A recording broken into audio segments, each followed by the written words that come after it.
इसके पिछले वीडियोस में हम त्रैमासिक परीक्षा 2021-22 विषय गणित कक्षा 10वीं के वस्तुनिष्ठ प्रश्नों और प्रश्न क्रमांक 6 से 10 तक के प्रश्न हम आपको पढ़ा चुके हैं। आज हम प्रश्न क्रमांक 11 से 15 आपको पढ़ाएंगे और उनके अथवा भी पढ़ाएंगे। सभी प्रश्न 2 नंबर के हैं, ध्यान से समझें और लिखने का तरीका भी सीखने का प्रयास करें। बहुपद ज्ञात कीजिएगा जिनके शून्यकों का योग 0 है और गुणनफल का माइनस का करनी 3 है। हम जानते हैं कि शून्यकों का योग बहुपद बराबर होता है एक्स स्क्वायर माइनस शून्यकों का योग इंटू एक्स धन का गुणनफल के। तो एक्स स्क्वायर शून्यकों का योग कितना था हमारे पास 0, तो 0 इंटू एक्स, गुणनफल कितना था करनी 3। थोड़ा सा इसको 0 का गुणा कर देंगे, इससे तो खत्म हो जाएगा, तो एक्स स्क्वायर धन का करनी 3 और ये आपका आंसर होगा। बहुपद के शून्य ज्ञात कीजिएगा। तो शून्य कैसे ज्ञात करते हैं, इसको शून्य के बराबर ले लेते हैं। 4u स्क्वायर धन का 8u बराबर 0 है। थोड़ा सा और हल कर लेते हैं, इसको कुछ कॉमन आ रहा है, 4 भी कॉमन है, u कॉमन है, 4 निकल गया, u निकल गया, कितना बचेगा 1 u बचेगा। यहाँ से u निकल चुका है, 4 का भाग दिया, 4 दूनी 8 बराबर 0 के है। एक बार ये 0 एक बार ये 0, सो 4u बराबर 0 और यहाँ पे u धन का 2 बराबर 0 के। u बराबर 0/4 के, या u बराबर कितना हो जाएगा 0 हो जाएगा 1। और यहाँ से यदि निकालते हैं तो u बराबर कितना हो जाएगा, उधर की ओर चला जाएगा माइनस का 2। अतः शून्यक 0 और माइनस का 2 होंगे। लिखा हुआ है दर्शाइए कि प्रत्येक धनात्मक समपूर्णांक 2q के रूप में होता है। प्रत्येक धनात्मक विषम पूर्णांक 2q + 1 के रूप में होता है, जहाँ q एक पूर्णांक है। यूक्लिड विभाज्य का एल्गोरिथम से हम जानते हैं कि a बराबर bq + का r है। यदि हम b बराबर 2 ले लेते हैं तो r बराबर कितना होगा, चूंकि r बराबर 0 से स्टार्ट होकर और इससे कम तक होता है, जितना भी b मानते हैं, तो इससे कम अर्थात 1, अर्थात r बराबर कितना हो जाएगा 0 और 1 होगा। जब 0 और 1 होगा तो यहाँ पे हम मान रखना शुरू करेंगे। यहाँ पे अगर 0 रख दिया तो 2q आएगा और 1 रख दिया तो 2q + 1, अतः संख्याएं 2q और 2q + 1 होंगी। परंतु हम जानते हैं कि 2q में 2 से विभाजित है, ये 2q स्पष्ट रूप से लिखा हुआ है, 2 से विभाजित है। चूंकि ये 2 से विभाजित है, यह सम संख्या है। अगर यह सम है तो शेष बची हुई संख्याएं कौन सी, 2q + का 1 एक विषम संख्या होगी। 12वें का अथवा जांच कीजिए कि क्या किसी प्राकृत संख्या n के लिए संख्या 6n अंक 0 पर समाप्त हो सकती है। देखते हैं इसको कैसे। हम जानते हैं यदि कोई संख्या 0 पर समाप्त होती है तो वह निश्चित रूप से 10 से विभाजित होगी, क्योंकि 0 पर समाप्त हो रही है तो 10 से विभाजित होना चाहिए, और 10 से विभाजित है तो उसके लिए 2 और 5 से विभाजित होना चाहिए। परंतु 6n की बात करते हैं तो 6 के जो गुणनखंड होते हैं 6 के, वो 2 और 3 होते हैं, तो 2 की घात n और 3 की घात n। यहाँ पर 5 का गुणांक नहीं है, यहाँ पर किसका है 2 की घात 3 का है, और 2 की घात n और 3 की घात n है, 5 का तो है ही नहीं है। जब 5 का नहीं है तो हम कह सकते हैं निश्चित रूप से कि यह 5 से विभाजित नहीं है। और जब 5 से विभाजित नहीं है तो अंक गणित के आधारभूत प्रमेय से 6n के गुणनखंडों में 2 और 3 के अलावा यदि कोई अंक नहीं है, अर्थात 5 नहीं है, तो निश्चित रूप से ये 0 पर समाप्त नहीं होगी। प्रश्न क्रमांक 13।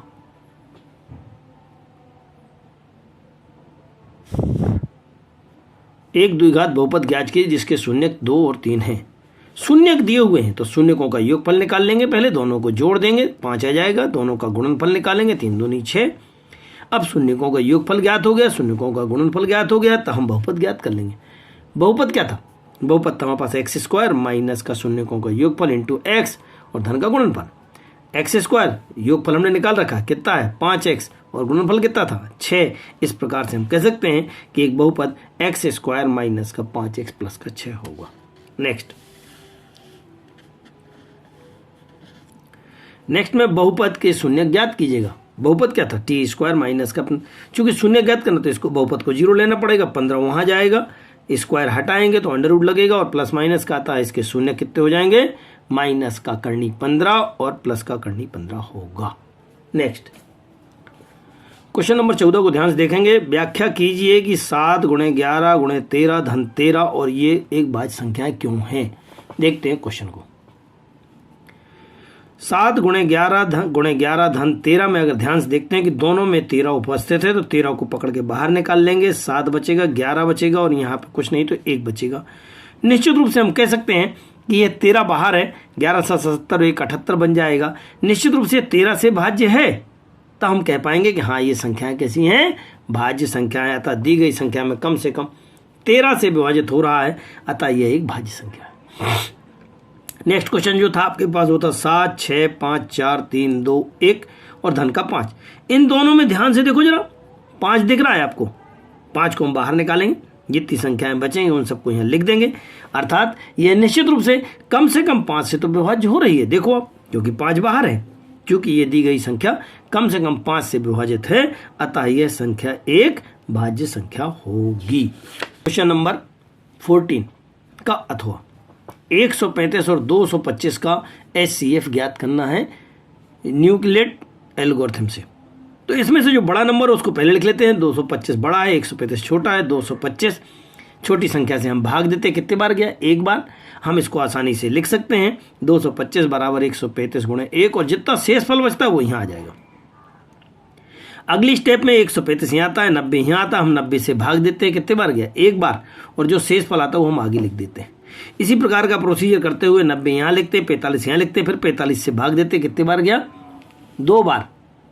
45 से भाग दिया, कितने बार गया, 2 बार। 2 बार भाग चला है, कितना बचा, शेषफल कितना बचा है, 0। अब हम यहाँ पे 0 लिख, जब शेषफल 0 आ जाता है ऐसी स्थिति में यह वाला नंबर उसका HCF कहलाता है। अर्थात 225 और 135 का HCF कितना होगा, 45 होगा। 15 का दिख रहा है ना। तो हम यहाँ पे कह पाएंगे इसको कैसे ज्ञात करते हैं, चूंकि हम जानते हैं कि LCM और HCF बराबर दोनों का गुणनफल दोनों संख्याओं के गुणनफल के बराबर होता है। चूंकि यहाँ पर अगर गौर करते हैं तो HCF 9 दिया है तो HCF की जगह 9 लिख देंगे और बाकी दोनों संख्याएं लिख देंगे जो भी हैं। इनको LCM निकालना तो 9 नीचे जाएगा, 9 से भाग देंगे 34 बार, 34 गुणे 257। और इस प्रकार से हम कह सकते हैं कि हमारे पास क्या हुआ है, इस प्रकार से LCM निकाल लिया, कितना आया, 222,338। 15वें का अथवा क्या लिखा हुआ है, 8 9 25 का अभाज्य गुणनखंड HCF के द्वारा ज्ञात कीजिए। 8 9 और 25 का अभाज्य गुणनखंड कैसे निकालेंगे, 8 के गुणनखंड निकाल लो, 2 दूनी 4 दूनी 8, 9 का 3 त्रिका 9, 5 का 5 25। अब इनमें कुछ भी उभयनिष्ठ नहीं तो 1 1 का गुणा तो है, तो हम कह सकते हैं कि HCF कितना हो जाएगा, 1 हो जाएगा। और LCM यदि निकालना है, केवल HCF ही कहा गया है बस, अभाज्य गुणनखंड की सहायता से क्या निकालना है, HCF। तो हमारा आंसर यहाँ समाप्त हो गया है कि HCF कितना होगा, वहाँ पर 1 होगा। इसी के साथ आपके 2 नंबर के प्रश्न आपके आज समाप्त होते हैं। हम अगली वीडियोज़ में हम आपको प्रश्न क्रमांक 16 से लेकर के आगे के 3 नंबर और 4 नंबर के प्रश्नों का हल हम आपको समझाने का प्रयास करेंगे। पूर्ण विश्वास है कि आप लोगों को ये वीडियो अच्छे लग रहे होंगे। आप जिन्होंने सब्सक्राइब नहीं किया है वो सब्सक्राइब कर लें, लाइक करें, ज़्यादा से ज़्यादा लोगों को शेयर करें ताकि उन छात्रों का भला हो सके जिन्होंने अभी तक इस प्रश्न पत्र को पूर्ण तरह से हल नहीं कर पाया है। सहयोग के लिए धन्यवाद।